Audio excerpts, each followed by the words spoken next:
Nasamsam ang mahigit 300,000 pisong halaga ng illegal na droga mula sa isang high individual matapos ang ikinasang buy-bust operation ng PNP sa Angeles City, Pampanga. Magbabalita dyan si Patrolwoman Janice Bulahaw.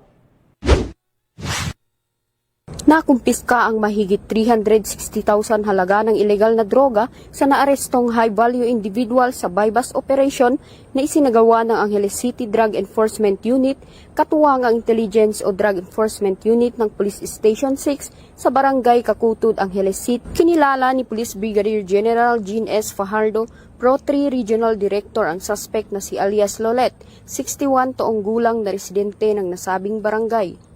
Nakuha mula sa suspect ang humigit kumulang 53 gramo ng hinihinalang shabu na may standard drug price na 360,400 pesos. Nahaharap ang suspect sa kasong paglabag sa Republic Act 9165 o Comprehensive Dangerous Drugs Act of 2002. Pinuri ni Police Brigadier General Fajardo ang dedikasyon ng mga operatiba ng Central Luzon sa patuloy na pagsugpo sa iligal na droga. Ang ating mga operatiba ay walang tigil sa paghahanap at pagsupil sa mga drug traffickers upang mapanatili ang kaligtasan ng ating mga komunidad. Ang mga operasyong ito ay patunay ng ating matibay na determinasyon na durugin ang mga sindikato ng droga at pananagutin ang mga nasa likod nito, ani Police Brigadier General Fajardo.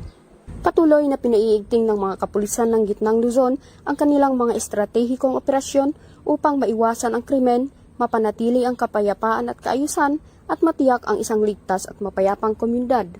Mula dito sa Gitnang Luzon, ako ang inyong PNN correspondent, Patrolwoman Janice Bulahaw, alagad ng batas, tagataguyod ng Balitang Pulis.